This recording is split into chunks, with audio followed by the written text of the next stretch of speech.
Y seguimos en Rec Santa Fe en esta especie de encuentros, de charlas, de momentos que tenemos con gente común, con personas para hablar de algunas cosas que nos gustan. Guille Bota, ¿cómo estás? Bien, bien, excelente. ¿Todo bien? Muy bien. Bueno, las imágenes hablan por sí solas y para mí siempre es un honor y un placer hablar con él. Lo tenemos habitualmente, cotidianamente, en algunas columnas semanales sobre cine, series y otras cosas, pero en este caso nos viene a hablar sobre algo muy importante. Él lo presentará a modo personal, pero está con nosotros el querido Hernán Secato. Hola chicos, ¿cómo andan? ¿Cómo andás? Qué placer estar acá, bueno, como siempre, pero en otro horario ahora, en Bien. otra instancia. Hemos decorado, si se quiere, Bien. el estudio, pero una decoración para mí muy especial, porque no es una decoración netamente estética, es una decoración que remite a otra época, remite a una de las obras literarias, creo yo, más importantes de Argentina. Nos referimos, claro está, no hace falta mucha presentación teniendo en cuenta todos los rostros, todas las ilustraciones que nos rodean. El Eternauta es el eje probablemente de esta charla. Solamente falta el café, me parece, ¿no? Esto estaría para bien. completar O algún drink. También. No sé cómo te llevas con eso. Bien, re bien, para después. Perfecto. Eso Eso es para la próxima que vengas. Sí. O sea, siempre. Bueno, muy bien. Escuchá, decías que las imágenes hablaban por sí solas, pero lo que se me ocurre preguntarte es, ¿todas estas ediciones o ejemplares, me gusta decir ejemplares, son tuyos? Las que ven algunas en escenas menos esta de Clarín. Ajá. En No, efecto, esta es propiedad de la radio. claro, bueno, eso es propiedad de acá del medio. Esto. Las otras sí son mías, las he traído de mi propia biblioteca. Algunas, por cuestiones de peso y de movilidad, no las pude traer. Bien. Hay muchas otras. En principio esto tiene dos razones de ser. Por un lado, obviamente, ¿no? Mostrarles a ustedes, quienes nos están acompañando por imágenes, mostrar un poco todo lo que existe alrededor del personaje, pero por otro lado también contarles que es una de las obras que mayor cantidad de ediciones tiene. Mirá. A nivel, incluso te diría, me animo a decir a nivel mundial, dentro de lo que es la literatura argentina. Y no se sorprendan que esté diciendo literatura, porque estamos hablando de una historieta, pero una obra que es importantísima, al menos para mí, creo que muchos estarán de acuerdo, que justamente la semana que viene, 30 de abril, llega por primera vez una serie basada en esta obra, El Eternauta, Uh-huh. que está generando ya mucha expectativa. En lo personal no voy a hablar de la serie porque no la hemos visto, yo al menos no tengo la más mínima idea de por qué tangente va a trabajar esta serie, pero nos ha llamado la atención la cantidad de personas, ya sea influencers o youtubers, que están hablando de este tema actualmente en los medios. Es como que, y lo celebro esto igual, no lo digo como una crítica netamente, pero pareciera ser que se descubre o se redescubre el Eternauta en los tiempos que corren, justamente gracias a Netflix, que es una crítica que yo he hecho en más de una oportunidad en algunas columnas que he hecho. ¿Por qué ahora? ¿Por qué descubrir al Eternauta, que es una obra que existe desde el año 57, descubrirla ahora a causa de una serie? ¿Y acaso descubrirán verdaderamente la historieta por la serie? La pregunta es, ¿van a ir a agarrar el papel y a leer esta obra? Bueno, eso es algo, quiero empezar así con este concepto medio elitista, si se quiere. Bien. Y es feo llamar al libro elitista, pero para que se entienda a lo que voy. Para mí El Eternauta, que es una obra original de Héctor Germán Westergel y Francisco Solano López, constituye una de las obras probablemente de las más importantes dentro de lo que es la historieta nacional. Pero ¿cómo se llega ahí? ¿Qué se encuentra detrás de esta obra? No fue un camino simple, y además hay un aspecto que me parece importante destacar, es que cuando esta obra surge en el 57, que se expandió hasta el 59, del 57 al 59, las características por las cuales esta obra llega a ser exitosa son muy distintas a las razones por las cuales se reivindica años después, y ciertamente son muy distintas a las características que se reivindica actualmente. O sea, es como que se renueva el público, se renuevan los lectores, en este caso los espectadores, y es como que la obra adquiere una nueva dimensión. Estamos atravesando prácticamente más de 60 años de lecturas y relecturas de Westergel del Eternauta. Y creo que lo dije en alguna de las primeras columnas que hice cuando apenas comencé a participar aquí en REC, esto de el rol que ocupa el Eternauta como personaje, como obra, en el imaginario colectivo de los argentinos, cómo se ha ido construyendo con el pasar del tiempo, que tiene claramente una tangente política, esto hay que decirlo, lo tiene, es una tangente política y claramente también, ¿por qué no idológica? En un rato vamos a intentar hacer como una especie de pantallazo general, muy muy general de la obra de Westergel, quién fue, qué hizo, por qué hizo lo que hizo, y también cuáles fueron los errores que cometió, porque fueron muchos errores que cometió en el camino. Esta idea de una obra que se reivindica, pero también se reivindica desde una perspectiva netamente ideológica y política, que muchos consideran que eso la empañó. Pero algo más. Muchos la reivindican por cuestiones de contexto histórico, y sin embargo hay aspectos que convierten esta obra, muy buena por cierto, al menos la primera parte, la original, la que corrió del año 57 al 59, pero no significa que sea la mejor. No significa que sea la mejor historieta argentina. De hecho, hay expertos, realmente expertos. Tendría que haber arrancado esto explicando que yo soy un simple aficionado, me interesa, vinculo mi carrera periodística desde las historietas, desde el cine, pero yo no soy un investigador abocado a esto. Hemos dialogado con un montón de personas que sí lo son. Después, antes de terminar, les voy a recomendar un par de lecturas al respecto. Igual para nosotros, déjame aclarar que sos un experto. Y lo agradezco. Así por eso te convocamos. Genial. No, obviamente lo agradezco. Hay un interés, hay un entusiasmo por parte de tanto de ustedes como equipo, como personal, por esta obra, por compartir esto, pero también porque, y esto puede sonar medio egoísta de mi parte, pero yo, digamos, no empecé hace poco a trabajar en los medios, y todos los años hablo, los 4 de septiembre, del Día Nacional de la Historieta. Todos los años hablo de cuando se conmemora un nuevo aniversario de la desaparición de Westergel a manos de la dictadura, siempre hablando de esto, obviamente no siempre toda mi vida, pero y me resulta un poco frustrante que ahora todo el mundo está hablando de esto solo por Netflix. Sí, o porque llegó al mainstream. Claro, cuando me ha costado en lo personal tener un lugarcito en los medios donde, che, mirá, me dejás hablar del Eternauta, que hoy se cumplen tantos años de su publicación.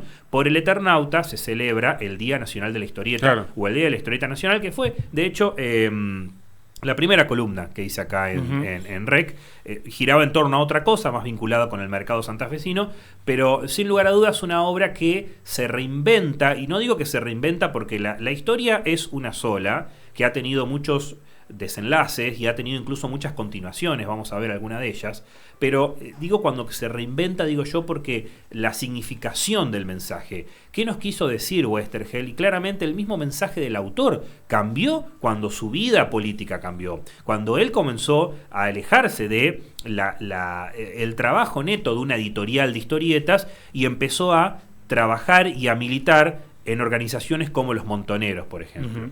Realmente un hombre que se radicaliza con los tiempos que corren, por la urgencia de los tiempos que corren, por la necesidad. Y, por ejemplo, aquella El Eternauta segunda parte es obviamente la segunda parte oficial, que la escribe en el 75.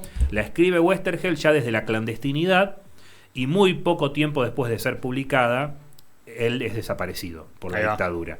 Al día de hoy se desconoce qué hicieron con Westergel, junto con la dictadura. Se ensañó demasiado con la familia Westergel, le desaparecieron a las 4 hijas también, 2 de ellas estaban embarazadas, también a 2 de sus yernos, bueno, todo un enseñamiento ahí con la familia Westergel, que de alguna manera creo yo que es como que convierte a esta obra en otra cosa.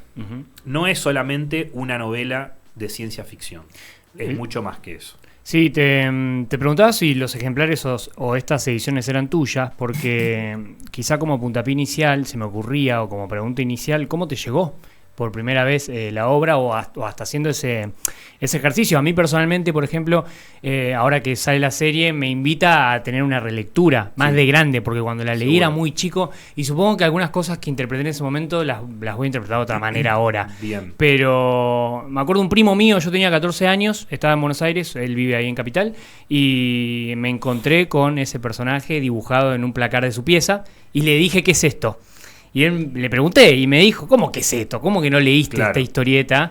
Y ahí me adentró en ese mundo. ¿Cómo te llegó a vos? Claro. Bueno, muchas cosas. La primera de todas estas que tuve fue esa que está en el centro, la negra. Bien, tuve 2 ejemplares de esa. Que me lo regalaron, la persona que me lo regaló, igual es un buen regalo, porque esa es como la versión de bolsillo. Es un hermoso tamaño. Sí, es un hermoso tamaño, muy parecido a este de acá, que es el mismo tamaño, y la misma edición, prácticamente la misma calidad, la misma impresión. Y yo tenía 2 de esas y una solía prestarla, era la versión que yo prestaba cuando me la pedían. Bueno, una nunca volvió, me quedé con esa. No hay que prestar libros. Bueno, no a cualquiera, diría yo. Esa fue la primera que tuve de todas estas, y llega a mí, pero no era la primera vez que llegaba a mis manos el Eternauta.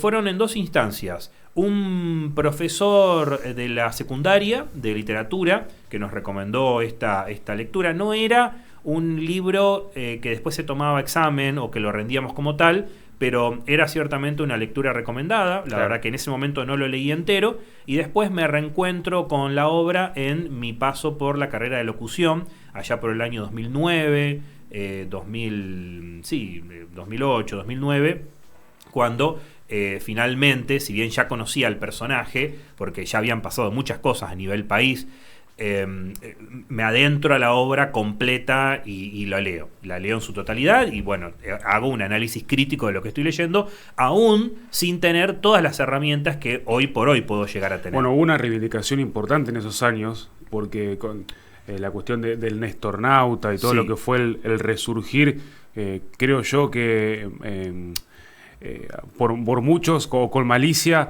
mal relacionado, como que es una obra kirchnerista, y la verdad que se hizo una reivindicación de la obra de Oesterheld en el marco también de los juicios por la demanda de verdad y justicia, por recomponer algo de la historia de alguien que desapareció junto a su familia, como lo decías vos recién. Sí, yo creo que hay como una mezcla de temas, y todo como suele pasar en Argentina, se mete todo en la misma bolsa. Entonces, como una parte de la organización de las juventudes kirchneristas, llamémoslas, adoptan esta amalgama entre el Eternauta, Juan Salvo, y el personaje de Néstor, y crean el Nestornauta. Inmediatamente he escuchado comentarios como todo arruinan, o por qué le ponen la política. Bueno. Ahí hay, digamos, una falta de entendimiento de que la obra nace como una obra política, no como una obra que representa puntualmente a ese partido político, pero claramente la reivindicación pasa por todo esto, ¿no? De los juicios por lesa humanidad, de la viuda de Oesterheld, Elsa, estaba junto a Néstor cuando él asume en el palco. Eso es un mensaje muy poderoso, no es menor. Yo creo que hay o un mensaje incompleto, o una, como decís vos, una malicia a la hora de interpretar esto, pero el Nestornauta, etcétera, etcétera. Es solamente un gesto. Es un también por qué no pensar en independientemente de la ideología, la intención de acercar una historia también. Claro. ¿Por qué no pensar en eso? Como ahora lo puede hacer el mercado a través de una plataforma como Netflix. Seguro. También hay una cuestión netamente que me parece que involucra a los jóvenes. O sea, el involucramiento de los jóvenes en la política, que era algo que quizás hacia el 2004, 2003, después del 2001, prácticamente no se veía o no se había vuelto a ver por mucho tiempo. Y esto lo digo con mucho respeto, porque yo en el 2000 tenía 10 años, o sea, tampoco es que sabía todo de la vida en esa época, pero siento que hacia el primer gobierno de Néstor hay como un reinvolucramiento de la juventud en la política. Después, que se diga lo que se diga del gobierno, si estuvo bien, si estuvo mal, yo no voy a entrar en esa, porque no vinimos para eso. Incluso que yo era más chico que vos, pero mi primera imagen del Eternauta se da a partir de ese movimiento cultural. Claro. En mi casa no sé si hubo algún ejemplar alguna vez, pero que de verlo en los canillitas en la esquina que se vendía, en alguna que otra serie de televisión, algún programa televisivo, hasta ahí no había tenido gran difusión, en la escuela menos. Claro.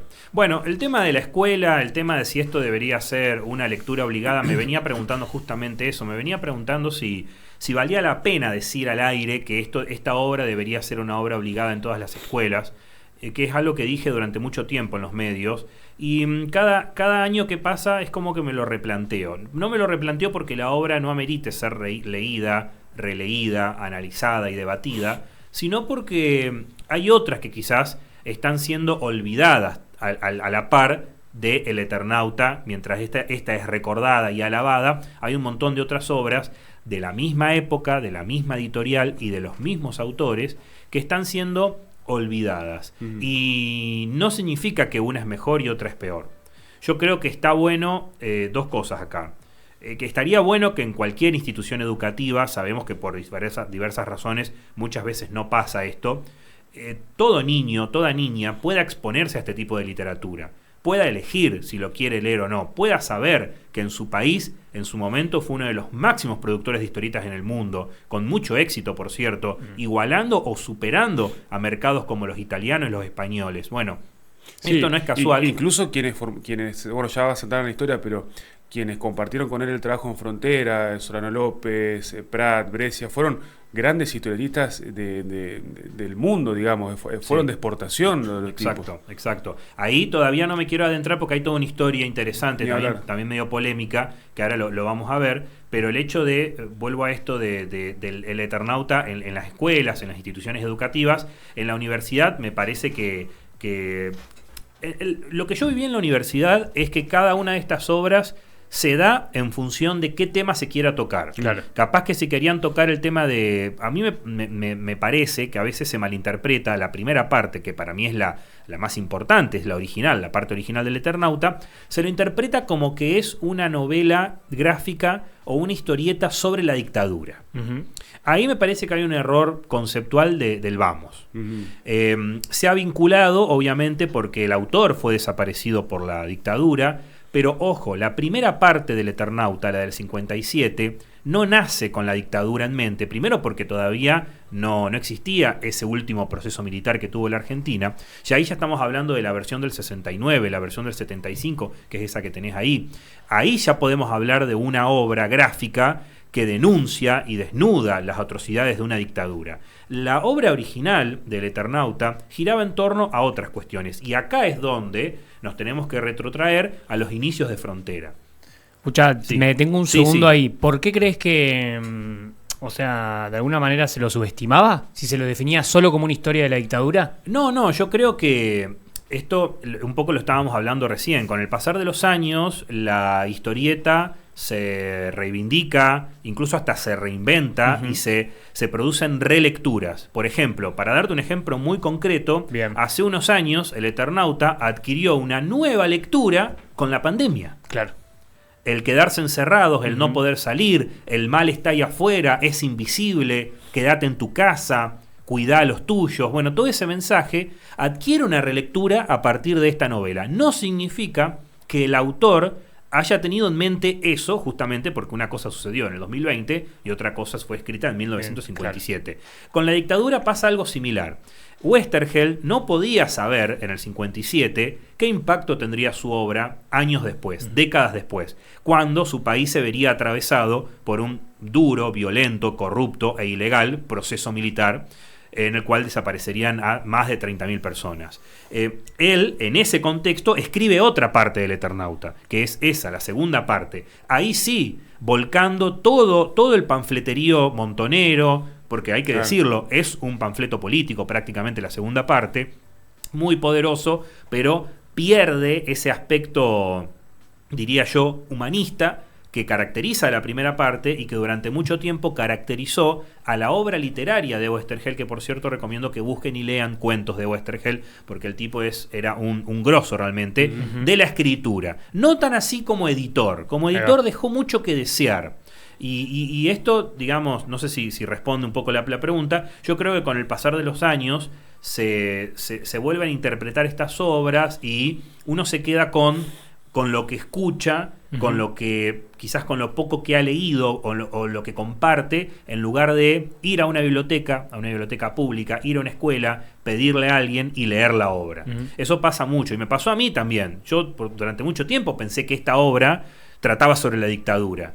Después uno entiende que en realidad no trata sobre la dictadura. No. La mística alrededor de la obra está muy emparentada con el contexto sociopolítico de Argentina y justamente su autor fue desaparecido por la dictadura. Fue un grupito muy reducido de artistas. La mayoría de los desaparecidos eran ciudadanos civiles, eran militantes, pero un grupo muy reducido fueron artistas. Entonces también hay que plantearse, a ver, si realmente lo desaparecen por su militancia montonera o realmente por el miedo que le tenían a su obra artística. Para mí, los militares, y esto hay ejemplos de sobra, no son personas que hayan sabido interpretar este tipo de obras. Dudo que les haya llegado a su mano. Westergel estaba operando de manera clandestina mucho tiempo antes de publicar El Eternauta parte 2.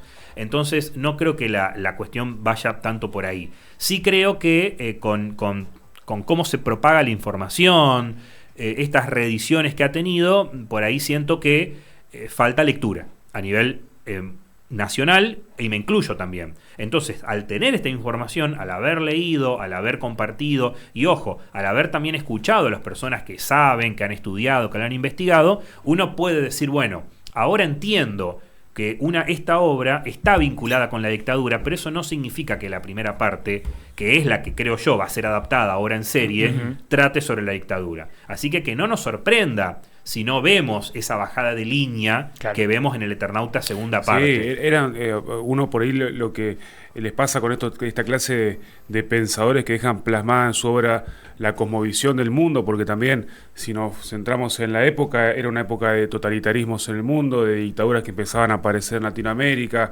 de una cuestión de también cierto, no sé si llamarlo despertar, pero movimientos dentro de la sociedad culturales que se empezaban a rebelar contra esa opresión, sea del capital, sea del imperio, o sea de los gobiernos, y uno le pasa cuando lee a otro, uno hoy lees a un sábado, decís, está hablando del 2025, sí. Y no, el tipo hablaba hace 40 años, pero cuando uno tiene cuando uno tiene ese prisma tan especial, se puede adaptar a un montón de épocas distintas. Seguro.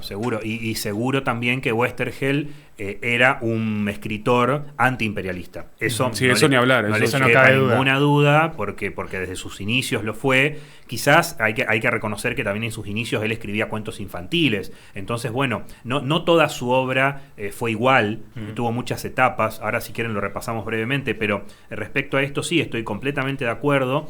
También está muy vinculado a las inquietudes que uno tiene como autor, en el caso de Westergel, vinculado con el antiimperialismo, pero fíjate, como una persona como Héctor Germán Westergel, abiertamente antiperonista, abiertamente antiperón, que termina escribiendo en formato de historieta, o sea, él escribe, otros dibujan, la vida de Eva Perón y después la vida del Che. Wow. En 2 novelas gráficas muy interesantes, pero que claro, ya cerca de la década de los 70, ya lo pusieron en el foco, en la mira de la dictadura, porque hay algo que se está contando en ese lenguaje gráfico que es casi te diría una celebración de la vida de estos personajes.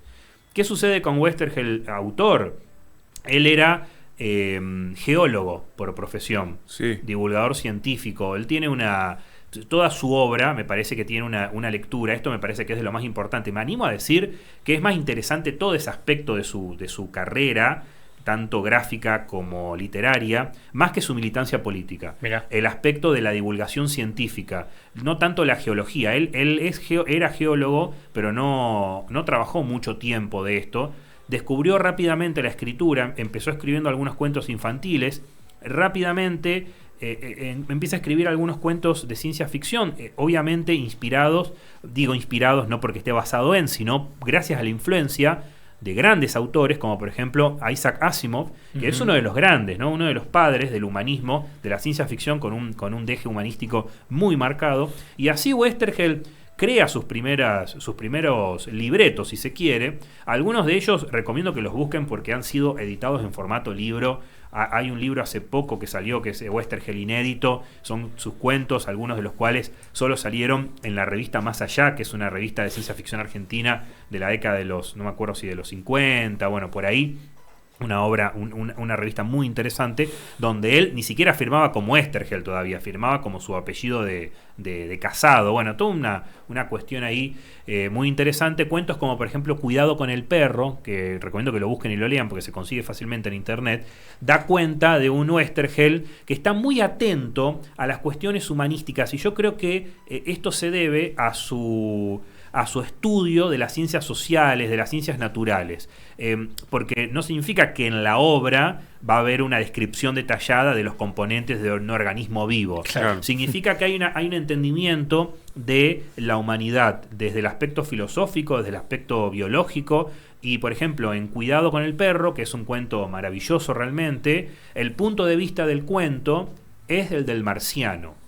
El cuento está contado desde la perspectiva del invasor, entre comillas, del marciano, del que viene a la Tierra a recopilar información. ¿Y qué se encuentra el marciano cuando llega al planeta Tierra? La peor de las miserias, a la humanidad se encuentra. Y bueno, toda una serie ahí de cuestiones que ya da un indicio de lo que Oesterheld va a hacer con el Eternauta, ¿no? El Eternauta es una de las máximas lecturas que se ha hecho del Eternauta, es la otredad, ¿no? Que es otro concepto también muy, muy adquirido por los gobiernos de izquierda. Sí. Pensar en el prójimo, pensar en el otro, esto de no estoy a salvo si no estamos todos a salvo, que es un poco también lo que sucedió en pandemia. Yo no puedo estar bien si sé que mi vecino la está pasando mal. Este concepto que vuelve y vuelve y vuelve, porque es lo único que dice Darín cuando le hacen una entrevista, esto de que nadie se salva solo. Bien. Es la frase que repite y repite y repite. Yo creo que si va a haber una interpretación que se va a hacer de la serie del Eternauta, va a ser esa. Nadie se salva solo, porque es lo que plantea también la novela. Sucede que Oesterheld tiene la posibilidad, gracias también a su hermano, de fundar la editorial Frontera, mediante la cual durante muchos años trabajan con mucho éxito, muchos ejemplares, muchos de miles de ejemplares vendidos semanalmente. Con Frontera él tiene la posibilidad, o mejor dicho, él invita, como decías vos, Guille, a un montón de dibujantes como Solano López, como Alberto Breccia, como Hugo Pratt, entre muchos otros, a trabajar para la editorial, y les da algo que otras editoriales, por ejemplo las europeas, no le daban a los artistas, a los dibujantes de la época, que era libertad creativa plena. Esto no significa trabajar sin un guión, porque los libretos los escribía Oesterheld, pero significa que podían experimentar. Esto fue marcado, por ejemplo, en Breccia. Breccia, que siempre fue un artista vinculado más con la pintura que con la historieta, sí, con el expresionismo y la vanguardia, más que con el dibujo convencional, como por ejemplo Solano López, era un tipo que valoró mucho que se le diera la posibilidad de poder experimentar, de tener una libertad plena y de poder crear. Después les voy a mostrar imágenes del Eternauta que dibujó Breccia, que fue polémico, es una historia fantástica esa. Entonces, ¿qué pasa con todos estos autores que tienen la posibilidad de crear? No solamente el Eternauta, sino justamente, por ejemplo, acá les traje para mostrar con Hugo Pratt, el sargento Kirk y Ernie Pike, son dos de los personajes más emblemáticos de la editorial Frontera. Y hoy por hoy no adquieren el significado que adquiere el Eternauta. ¿Y son parte también del semanario Hora Cero o eran parte de la editorial? Son parte del semanario. Hora claro, Cero. Dentro de Frontera está Hora Cero, que estaba Hora Cero semanal, donde surgen estas obras, donde tipo folletín, semanalmente, claro, un fragmento de la aventura, y vos tenías que comprar todas las semanas, todo final abierto, todo final punto suspensivo, para dejarte bien enganchado para ver qué te pasaba la semana siguiente. Y todos estos personajes surgen allí. Incluso también, que a veces no se lo menciona, y creo que hay que reivindicar, nuestro querido Juan Arancio, que también participaba de la editorial Frontera, con su especialidad que eran los gauchos. Era la historia de historias, valga la redundancia, de historias de la humanidad, ¿no? Conquistadores, gauchos, claro, caballeros. Y ahora me estoy acordando que a mí no me regalaron el Eternauta, pero me regalaron Corto Maltés, de Hugo Pratt. Bueno, Corto Maltés, que no sabía que era de toda esta camada, me estoy enterando ahora, mira vos. Corto Maltés creo que no formó parte de la editorial Frontera. No, pero bueno, es un personaje emblemático, sin dudas, pero claro, es un aventurero, Pero a ver, ¿qué pasa con esto de la editorial Frontera? Fue un experimento fantástico, como pocos en la Argentina. De hecho, creo que, y esto no es palabra mía, sino que lo que hemos podido investigar y leer, nunca volvió a existir un proyecto como Frontera. De hecho, fue como una supernova, implosionó, brilló tanto que se quemó. ¿Por qué? Y acá es donde entra un poco hay que ser cuidadoso con cómo se cuentan las cosas, y creo yo también que el hecho de que hoy por hoy estemos hablando de Oesterheld como uno de los referentes de la ciencia ficción argentina nos obliga a ser cuidadosos, pero también a entender que nadie es perfecto, que incluso personas como Oesterheld, que se lo reivindica todos los días, y debería ser así, especialmente también porque fue víctima de la dictadura, pero no es que ser víctima de la dictadura es la razón de ser de este personaje. Él trabajó durante décadas esta obra, pero como administrador, como jefe editorial, él era muy malo al punto tal de rozar lo criminal, les diría. ¿Malo de mala persona? Y muchos por ejemplo, lo recuerdan como una persona muy difícil, una persona que incluso llegó a vender trabajos de sus dibujantes de frontera a editoriales europeas como las italianas, que solían comprar mucho los trabajos de argentinos, y no les daba digamos, el porcentaje que le correspondía a los dibujantes. Este es un dato que no quiero que, basar en esto para decir Oesterheld era una mala persona, etcétera, etcétera. No, eso va a ser el titular de este podcast. Puede ser también. Cualquier cosa se la agarran con... No, en este sentido quiero recomendar a Iván de la Torre, que yo tengo este libro, 100 años de historieta argentina, que me parece fantástico. A Iván todavía no le hemos podido hacer una nota, pero está pendiente hacerle una nota. Iván es de los pocos investigadores de historieta argentina, al menos de los que yo he leído, que van a contrapelo, que van en contramano de la historia oficial de la historieta, con información concreta, verídica, con entrevistas exclusivas, con información que realmente te permite reconstruir la verdadera historia que se oculta detrás de la historieta argentina, que muchas veces nos ha sido vendida como un sueño americano, ¿no? Como que estaba todo bien, como que hicieron magia, cuando en realidad no hay que olvidarse que detrás de todas estas hojas había un mercado editorial. Claro. Había gente que tenía que vivir. Había que vender, pero porque había gente que trabajaba días, dedicaba su vida también a hacer estas obras, y ellos tenían que comer, tenían que vivir. Bueno, durante mucho tiempo esto fue como un secreto guardado a voces, una cosa medio que no se sabía, es o no es, esto lo hizo a propósito, deliberadamente, cuestiones que terminó cerrando la editorial Frontera, y con ella la posibilidad de expandir un montón de personajes. Incluso, queda la duda de qué hubiese pasado si la editorial Frontera siguiera en actividad, o si hubiese seguido en actividad. Pero fueron muchos los autores que se encargaron de preservar, si se quiere, el estatus de Oesterheld como figura absoluta de culto. Uno de ellos, que recientemente estuvo en Santa Fe, fue Juan Sasturain, que, ojo, yo lo respeto un montón a Juan. Otro fue Carlos Trillo, que también es un autor muy, muy reconocido, pero se los recuerda también por no haber contado la historia completa, por haber sido medio contado una historia a medias. ¿Ocultaban esas partes de Oesterheld de alguna manera? Sí, deliberadamente en columnas de opinión en periódicos, claro, en que documentales. Quizás sea, no sé si lo consideras un genio, pero quizás en esas mentes brillantes, como fueron todos los participantes de Frontera, quizá era una cualidad más de esa mente que veía un poco más allá de la realidad, tener esa faceta de tirano en el sentido de jefe, de decir, la editorial es mía y tiene que sobrevivir como sea,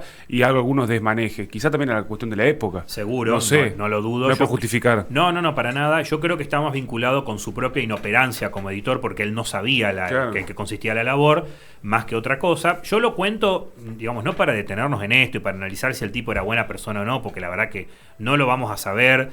A lo que yo lo digo es como un contrapunto para detenernos en todos estos homenajes que lo tildan a Oesterheld como un ser absoluto, un bien absoluto, y que ciertamente fue un pionero. Sin lugar a dudas fue un pionero del género. Sin lugar a dudas creó todos estos personajes, y hoy por hoy nos seguimos preguntando dónde está Oesterheld, qué hicieron con Oesterheld. Pero eso no significa que no podamos también como periodistas ser críticos a la hora de preguntarnos por qué cerró Frontera. Durante mucho tiempo estos personajes que yo les cuento, Juan Sasturain, Carlos Trillo, entre otros, ellos hacían referencia a que la editorial había cerrado por culpa de los dibujantes, que de un día por otro no quisieron trabajar más. Y esto, no sé si fue tan así. Hay que leer un poco más, hay que investigar un poco más allá de Wikipedia, de lo que nos leen, de lo que podemos acceder por internet. Esto con todo respeto lo digo. Hoy en la actualidad, me meto ahí, ¿no existe nada parecido a Frontera? A nivel de historietas. No, porque la historieta argentina en este momento, o sea, hay un montón de editoriales, pero en este momento... Pero algo que las comulgue a varias. En este momento la historieta argentina está atravesando uno de sus peores momentos, donde obviamente ya hace años que no había ningún tipo de apoyo por parte del Estado. Quizás muchos dirán por qué debería haber apoyo del Estado a autores de historietas. Perfecto, es válido, pero donde tampoco hay lectura por parte del público. Claro. Entonces la historieta ha vuelto a ser un consumo de nicho.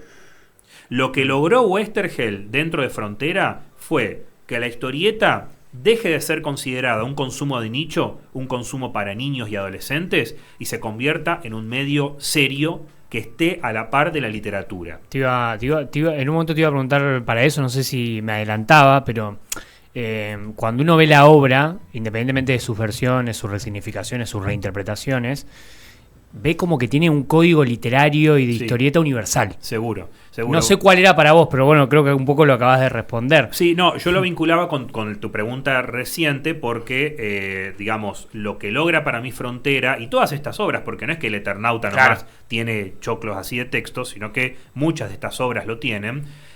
Ahora es como que se vuelve a la inversa. Ahora la historieta en la actualidad pasa a ser de nuevo un consumo de nicho, donde hoy por hoy un libro sale 20.000 pesos para arriba, que bueno, puede que no sea tan caro para una persona que colecciona. Yo me considero coleccionista y la verdad que si consigo una obra a 20.000 pesos, hoy por hoy en comparación de otras es un buen precio, pero es un consumo muy específico, muy caro. Hoy por hoy no cualquiera puede imprimir una novela gráfica, una historieta, y la historieta argentina está pasando por un momento muy difícil donde básicamente falta lectores.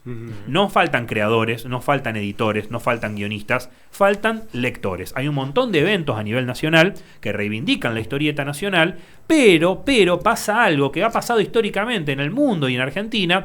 El marketing de los mercados extranjeros es muy superior a lo argentino, a lo local, digamos, a lo nacional. Claro. Entonces, obviamente que en una convención de anime, de historietas como la de Rosario, por ejemplo, la Crack Bang Boom, que tiene una visión netamente vinculada con la historieta, con el cómic, no con el manga, no con el anime, con el cómic puntualmente, es lógico que vas a ver disfrazados 200 niños de Spider-Man y nadie disfrazado de Juan Salvo. Eso es una realidad también, que no está mal. Todos tenemos derecho a que nos guste quien sea. A mí me encanta Batman, por ejemplo. Y tengo también mi colección de Batman y no dejo de leer Batman porque me gusta la historieta argentina. Pero hay un desconocimiento. Hay un desconocimiento de los autores argentinos, de los próceres argentinos de la historieta, de los grandes maestros. Si a un maestro como, estoy pensando así, como Ignacio Noé, como Alcatena, tienen problemas para ser publicados, tipos que vienen trabajando hace 50 años. ¿Qué queda para el resto? ¿Qué queda para uno que recién está empezando? Bueno, ahora, hay cierta democratización, si se quiere creer en eso, con las redes sociales. Está muy de moda el webcómic, está muy de moda la animación en Instagram.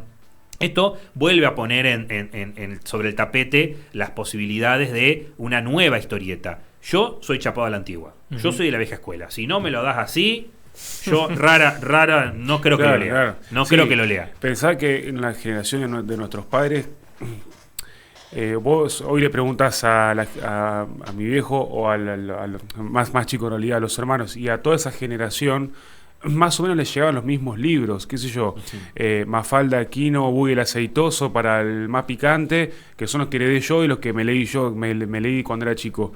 Quizás hoy como mucha más oferta, es difícil como imponerse en el mercado, sea local o sea internacional. No sé cómo ves vos esa parte. Porque también pasa eso. Supongo que si yo me pongo hoy a ser dibujante de cómic, estoy compitiendo en un mercado hiperdiversificado. Claro. Y es complejo el tema, es complejo. ¿Cómo haces? Yo pongo siempre el ejemplo de un personaje. Si después de la serie de Netflix ves a pibitos vestidos de Juan Salvo en la próxima Crack Bang Boom, ponele. Sí, había igual, quiero aclarar.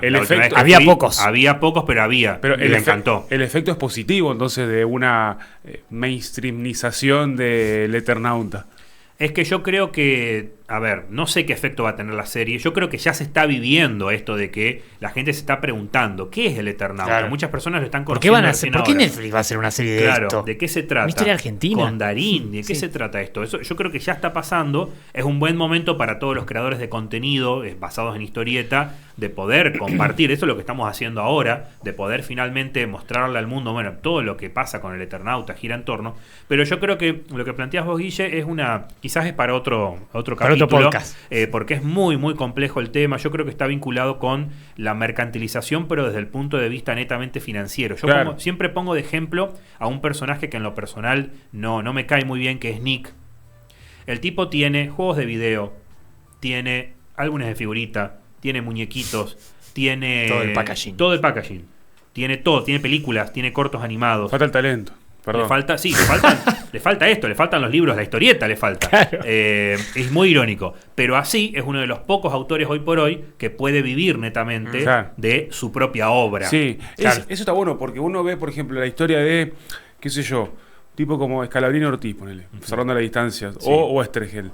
Son tipos que sin ser muy acaudalados se ponían una imprenta, una editora y hacían contenido. Hoy eso es difícil. Si uno lo traslada, es casi imposible en términos de recursos. ¿Cómo haces? No, es muy difícil. De hecho, no sé cómo hacían ellos tampoco, pero ahora es imposible. Estamos tramitando para hacer una nota con un grupo de personas que han tenido una editorial. Quizás ellos nos puedan dar más información al respecto. Yo la verdad que ahí no sabría decirte.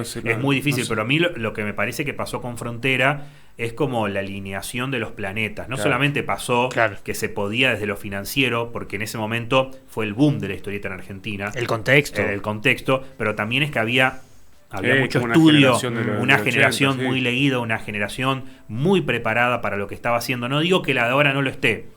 No digo que la de ahora no lo esté. En lo personal yo leo mucha historieta argentina, hay mucho contenido muy bueno, muchas obras muy buenas, pero falta esto. Falta que, y esto no es culpa de los creadores, no es culpa de los editores, ni de los autores, ni de los dibujantes, sino el hecho de que la gente no está comprando los libros. La gente ya no compra como antes las historietas. Eso ya creo que es una cuestión cultural, generacional. Yo no sé si tiene si se revierte eso, no sé cómo se revierte. Por ahí en los foros yo siempre leo, muchos dicen que hay que apostar más a la historieta nacional, cómo se logra eso, y siempre todo gira en torno al dinero. Pero bueno, ¿cómo hacer? Tenés que cobrar más cara las historietas, las impresiones. Las imprentas hoy por hoy cobran una fortuna. Sí, también hay algo, no sé si nos queda tiempo o no, pero hay algo que se podría hacer desde el apoyo estatal, no en términos monetarios específicamente, pero si en las lecturas obligatorias de las escuelas estaría todo el de la difusión de las creaciones nacionales, pero no solamente Oesterheld, también alguien del 2025 que hoy esté creando historietas. Seguro. Esa difusión y ese arraigo de lo nacional también es importante, que no lo estamos viendo mucho, al menos en lo que leen los pibes en la escuela, no está eso. Seguro, y en muchos sentidos ocurrió. Por ejemplo, siempre pongo de ejemplo, y acá yo no formo parte de ningún gremio, de ninguna agrupación, pero los bienes culturales de ATE, por ejemplo. Eso es un intento. El Eternauta está editado por los bienes culturales de ATE, lo repartían de forma gratuita, así como películas en DVD, libros de poesía, libros de literatura argentina. O sea, yo creo que eso funciona, pero hay que tener voluntad política para que algo así ocurra. Si no, para mí hay que pensar una manera sin depender de ese apoyo estatal. El tema, como editoriales como Frontera no dependían de ningún apoyo estatal, porque había tanta cantidad de ejemplares vendidos que se sostenía, que era viable. Después cerró por otras razones, pero era viable porque había lectores que buscaban este contenido. Entonces, bueno, ahí ya cambia un poco tu plan. Ahora es muy preocupante porque no dimensionamos el impacto de las redes sociales, del streaming, no estamos dimensionando el daño que está causando, y no digo que hay que prohibir todo, eliminarlos a todos. Y ahora un nuevo jaque para la industria gráfica, la inteligencia artificial, que con un tecleo te puede hacer una imagen, una historieta completa. Ahí inicia otro debate moral. ¿Qué debería pasar? ¿Qué no debería pasar? La verdad que todo esto es un tema muy, muy complejo. Siento que por ahí hablamos de todo un poco. De todo un poco, sí. sí. Bueno, yo quería tirarte... Ni siquiera hablamos de qué trata el Eternauta. No, te quería tirarte justamente una última pregunta disparadora en ese sentido, porque obviamente deberíamos volver a encontrarnos y realizar este encuentro de nuevo. Después de ver la serie. Te voy a comprometer. No te voy a preguntar qué expectativas tenés de la serie, pero sí, hoy hablabas de la idea de que nadie se salva solo como mensaje general de la historieta. ¿Qué es lo más potente para vos de esta historia? Mucho. Dos ideas para mí se destacan. Primero, esto que está en boca de todos, vamos a volver a repetir, a darle un poco más de contexto a la idea. El Eternauta comienza en una noche que no se presenta ni pacífica, ni tranquila, ni de amor, sino todo lo contrario. Es una noche caótica, es una noche donde todo lo que puede salir mal sale mal, y un grupo de personas se da cuenta que están atrapados en una casa, que no pueden salir al exterior porque allí en el exterior esta nevada mortal mata a todas las personas con las que entra en contacto. La primera parte del Eternauta gira en torno a la supervivencia, cómo nos organizamos para sobrevivir, en los pequeños detalles, ¿no? Primero en mantener la calma, primero en tener como un núcleo civilizado entre nosotros para poder coexistir, después ver cómo manejamos los recursos, qué necesitamos para poder salir a la calle y poder pedir ayuda. Necesito mi traje, necesito esta máscara de buzo, necesito un arma. Juan Salvo, desde el principio en la primera novela, es un hombre pacífico. De hecho, Juan Salvo va con un rifle y durante toda la obra está, ojalá no lo tenga que usar, ojalá no tenga que usar el rifle. No sabemos qué hay afuera, no sabemos cómo se lo toman el resto de las personas. Entonces, con esta idea hablamos de este concepto, y la segunda parte, básicamente no esta segunda parte, sino la segunda parte de la primera del Eternauta, porque está dividida en dos, que básicamente da cuenta de la batalla, de la guerra con los personajes que están siendo controlados, son los hombres robots que están siendo controlados por los invasores. Dan cuenta de que la única manera de poder burlar al invasor de este gran abuso cósmico es trabajando juntos. Ninguna persona sola puede triunfar. Y eso se ve en momentos muy específicos, como por ejemplo cuando uno de los personajes dice: no, yo no necesito a nadie, sale y se muere. Ahora, cuando el grupo se mantiene unido y planean el escape, ahí sí, aprenden a construir los trajes aisladores, aprenden a ver cómo podemos hacer para ir a buscar ayuda. En la casa de tal tiene una radio, podemos ir y contactarnos con otras personas. Y ahí, en la ayuda organizada, está este concepto que hoy por hoy se reinterpreta con esto de la otredad, de el otro. Yo no puedo estar bien si mi vecino la está pasando mal.